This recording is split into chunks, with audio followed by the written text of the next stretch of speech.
Berlin, deeply personal records. 좋습니다. 오늘도 베를린 지극히 개인적인 기록들 2026년 4월 30일 시작합니다. 오늘은 독일 한국 구급차 비교를 한번 해보려고 합니다. 뭐 구급차뿐만 아니라 뭐 그 소방차나 경찰차 뭐 그런 것도 해당되는 부분이 좀 있을 수 있는데, 오늘은 구급차에 한정해서 한번 해보려고 해요. 앰뷸런스가 어떻게 움직이는지.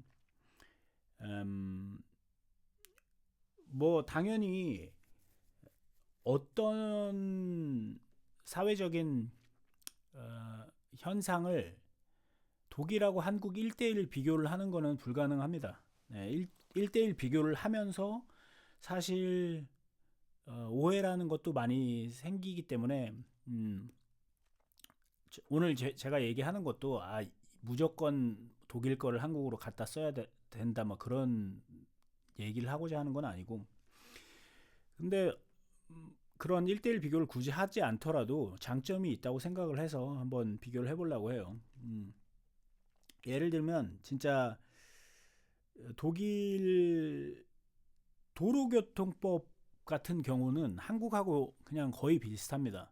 네, 뭐 크게 다르지 않아요. 그래서 운전자 방향도 그렇고, 그래서 독일에 이렇게 유학을 오시거나 이민 오신 분들은 한국 면허증을 그냥 독일 면허증으로 바꿔줘요. 국제 면허증 말고 그냥 독일 유럽 면허증을 받을 수 있는데, 예전에 진짜 예전에는 체류한 지 6개월이었나? 1년이었나? 아무튼 뭐 체류한 그 기간 6개월 1년 내로 교환을 하지 않으면 운전면허를 이제 독일에서 따야 되는 법이 있었는데, 언젠가부터 이제 바뀌어서 한국에서 여기 이제 장기 체류를 시작하기 전에 따온 면허는 독일에서 언제가 됐든 이제 유럽 면허로 교환을 할 수 있고, 대신 그 여기 장기 체류를 얼마간 한 상태에서 한국으로 들어가서 면허를 따서 나오는 거는 인정을 안 한다고 하더라고요. 그게 이게 왜 그러냐면, 한국 분들이 왜 그렇게 많이 하냐면, 뭐 언어적인 것도 있겠지만 독일 면허증 취득하기 위해 드는 돈이 어마어마합니다. 네, 한국하고 비교가 안 돼요. 한국이 요즘 얼마인지 확실히 모르겠는데 독일은 지금 약 4, 5천 유로 정도 든다고 알고 있어요. 4, 5천 유로. 한국 돈으로 하면 뭐 얼마 정도요? 한 6, 700 하는 건가요? 네. 그리고 뭐 면허를 떨어진다.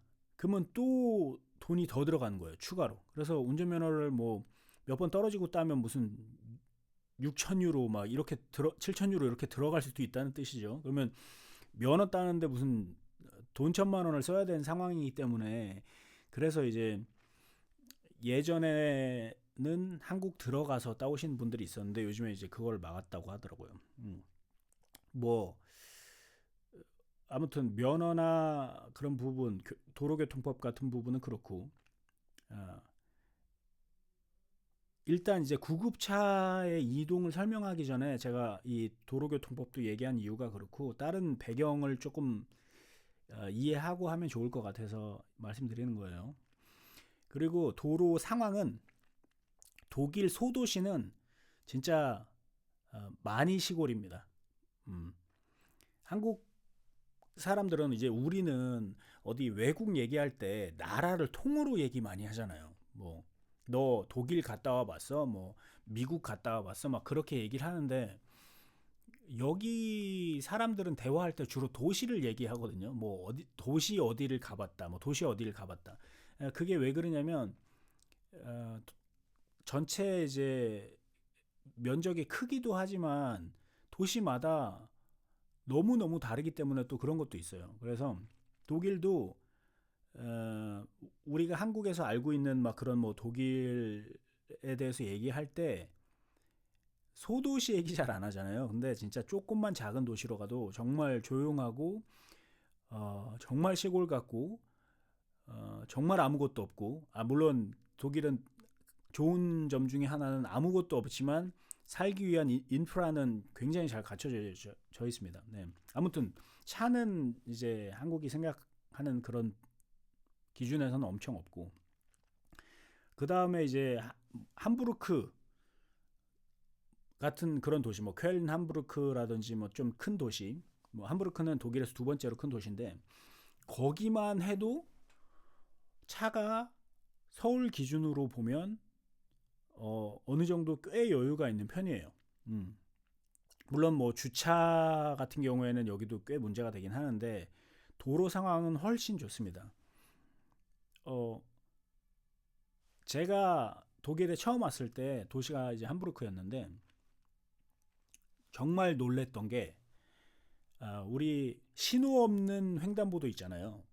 신호 없는 횡단보도를 지나려고 하는데 제가 그 횡단보도 앞에 딱 진입하지도 않았어요. 횡단보도 앞까지도 안 가고 횡단보도를 한 몇 미터 남겨둔 상태였어요. 뭐 3미터 뭐 이렇게 해서 횡단보도로 이제 다가가고 있는데 차가 벌써 기다리고 있는 거예요. 서서 저를.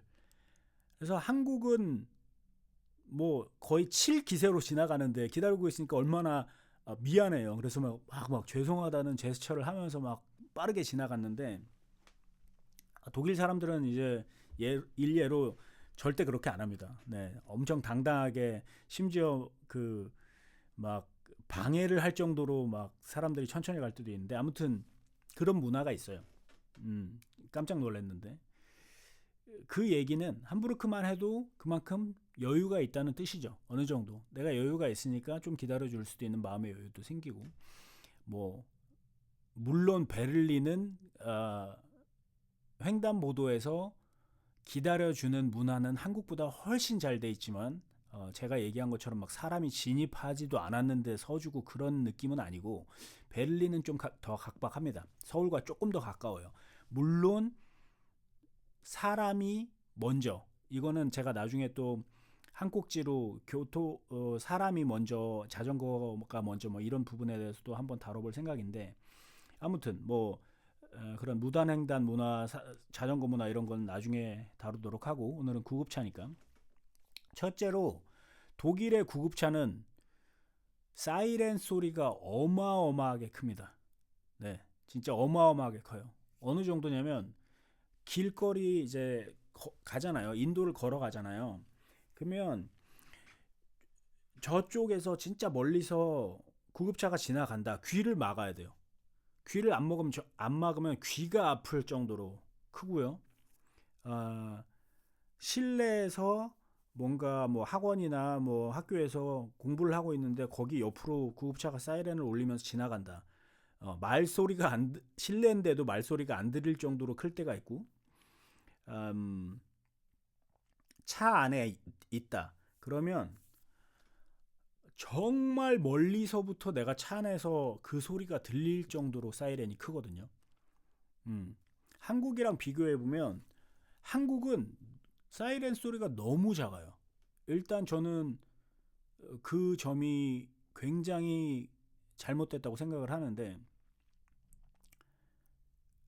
아니 차가 미리 뭔가를 비켜주고 조심을 하려면 차 안에서 음악 듣는 사람, 얘기하는 사람, 뭐 창문을 닫은 사람 뭐 다 있는데 인지를 할 수 있어야 되잖아요. 멀리서도 지금 급한 상황이다.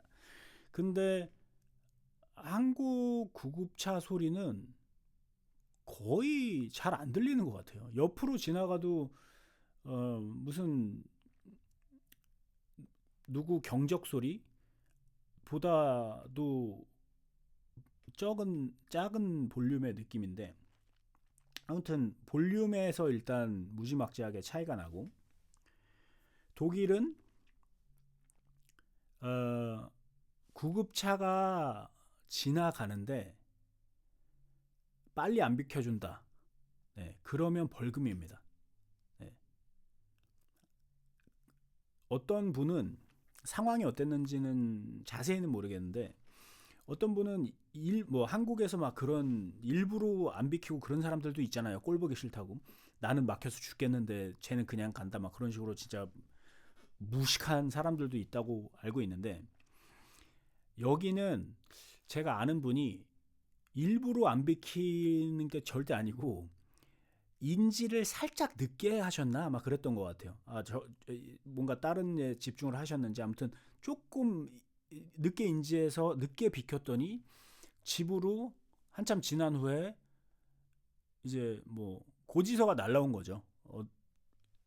이게 구급차가 가는데 너가 늦게 비켰다. 그래서 벌금. 그때 꽤 비쌌던 것 같아요. 한 정확한 기억 안 나는데 막 300유로 막 이랬던 것 같은데, 거의 뭐 돈 50만 원. 어떻게 되는지 정확하게 모르겠지만 아무튼 그런 일도 있었습니다. 네. 그래서 여기는 구급차가 사이렌이 엄청 크고 멀리서부터 오면 무조건 길을 다 터주거든요. 그렇게 해야 돼요. 뭐 벌금 맞기 싫어서라도 그렇게 하겠지만 그냥 문화가 너무 자연스럽게 그렇게 됩니다. 심지어 자리가 없으면 무슨 막 옆에 보도블록까지도 올라가고 막 갓길 빠지고 막 진짜 무슨 음, 대형 사고에 사람들이 대처하는 것처럼 길을 진짜 어떻게 해서든지 터주려고 하는데, 음, 한국은 예전에 이게 사실인지는 모르겠는데 구급차를 막고 선 어떤 자동차가 심지어 운전자가 내려서 구급차를 열어보라고 했다 뭐 그런 얘기도 들었는데 맞나요?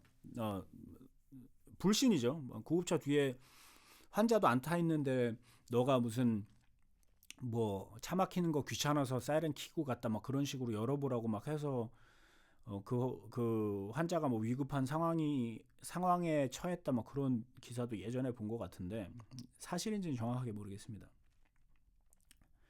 그래서 이게 한국에서 뭐 가끔 음, 고속도로에서 모세의 기적 막 하면서 무슨 쇼츠 같은 거 올라오는데 그게 자랑할 게 아니에요. 네, 절대 한 번 뭐 그게 좀 비켜줬다 막 그런 게 물론 한국 내에서 그런 의식을 갖고 그렇게 행동하신 분들 되게 잘 한 거지만 문화적인 걸 얘기하는 겁니다. 문화적으로는 그거 몇번 어, 몇 번 발생할 일이 아니고 항상 그렇게 돼야 되는 거거든요. 그러니까 모세의 기적으로 따지면 그런 거예요. 어, 뭐냐면 이게 독일 같은 경우에는 고속도로나 자동차 전용 도로 막 그런 데처럼 조금 빠질 수 있는 공간만 있는 데다. 그러면 구급차가 오는 상황이 아니거든요. 근데 거기서 차가 좀 막힌다. 그러면 이미 길을 터놔요. 이미 차들이 양쪽으로 벌려서 이제 독일어로 레퉁스가세라고 하는데 구급차가 지나갈 수 있는 혹은 경찰차가 지나갈 수 있는 도로를 이미 만들어 놓습니다. 그러니까 모세의 기적으로 따지면 뭐냐? 모세가 오기도 전에 강을 갈라져 있는 거예요. 강이. 모세가 오기도 전에 강을 미리 갈라놨어. 그런 상황입니다. 네. 왜냐하면 지금 차가 막힌다라는 거는 앞에 그런 일이 또 있을 확률이 크잖아요. 어떤 사고나 이런 게. 그러니까 구급차 소리가 들리기도 전에 코빼기도 안 보이는데 미리 길을 열어 놓는 거예요. 그게 그냥 문화입니다. 여기. 그래서 저는 사실 그런 면은 한국이 배워도 좋다고 생각을 하거든요. 네, 아까 언급했던 것처럼 한국 도로 상황에 맞게 잘 또 한국에 임플란트 될 수 있게 좀 변형을 하고 또 다시 수정을 해야 되겠지만 일단 그 구급차 사이렌 소리 인지할 수 있게, 그 다음에 모두가 구급차나 뭐 소방차 그런 응급 상황에 모두가 같이 준비하고 대응하는 그런 자세, 그런 거는 무조건 좋다고 생각을 하거든요. 제가 알기로는 옛날에 그 이국종이라는 그 의사분이었나, 그분이 이제 닥터 헬기 얘기하셨을 때 민원 한국은 민원이 문제다. 뭐만 하면 그 이제 헬기를 시끄럽게 띄웠다라고 민원이 와서 이제 헬기 운영이 힘들다라고 하셨던 것 같은데 물론 그게 뭐 민원뿐만 아니라 재정적인 문제도 있을 수 있겠지만 저는 제가 사는 곳 근처에 이제 샤리테라는 독일에서 꽤 큰 병원이 하나 있는데 거기 헬기가 거의 5분 10분마다 떠요. 5분 10분마다 계속 뜹니다. 그러니까 사이렌 소리가 크던 헬기가 5분마다 10분마다 뜨던 이 사람의 생명이잖아요. 그게 나일 수도 있고 내 가족일 수도 있고 친구일 수도 있고 나의 소중한 사람의 상황일 수도 있는데 그게 대수인가요? 사이렌 소리가 조금 시끄럽고 헬기 소리가 좀 시끄러운 게 그게 민원을 넣을 만한 일인가요? 네, 저는 이런 부분에 대해서는 진짜 재명이 형이 확실하게 좀 해서 바꿔줬으면 좋겠다 그런 생각을 합니다. 누구의 생명이든 그거 너무 소중하니까. 예를 들면 그 누군가가 심정지 상태가 왔다. 뭐 당연히 이것도 어떤 사고의 심정지인지 뭐 그런 거에 따라서 상황은 다르지만 보통은 심정지가 오면 그 생존율이 1분마다 10% 정도씩 떨어집니다.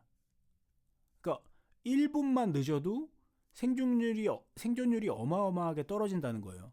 그러니까 뭐 예를 들면 심정지가 온 사람을 바로 막 뭐 응급처치를 하고 했다. 그러면 뭐 생존 가능성이 거의 뭐 이론적으로 거의 100%에 가까워졌다 생각합시다. 그러면 1분마다 10%씩 떨어지면 10분이 지났다. 이 사람이 심정지가 왔는데 10분이 지났어. 뭐 구급차가 가는데 뭐 차가 안 비키고 차가 막히고 헬기 뜨면 뭔가 되는 건데 차로는 안 되고 막 해가지고 10분이 지났다. 그러면 생존율이 10% 이하가 된다는 거예요. 내 가족, 내 친구, 내가 살 확률이 10% 이하로 떨어진다는 겁니다. 그러니까 얼마나 중요해요. 이게 뭐 당연히 그 일을 당해보신 분들은 알겠지만, 이게 지금 뭐, 나 시끄러우니까 사이렌 소리 안 돼. 시끄러우니까 헬기 안 떠. 그렇게, 말할 수 없는 부분이라고 생각을 합니다. 이거는 생명이잖아요. 그래서 핑계가 없다고 생각합니다. 예. 이거는 무조건 어떤 수단과 방법을 가리지 않고라도 바꾸는 쪽으로 가는 것이 맞지 않나. 아니 그냥 바꿔야 돼요. 이건 바꾸는 거고. 예, 오늘은 여기까지 하겠습니다. 끝까지 들어주셔서 감사드립니다. Berlin, deeply personal records.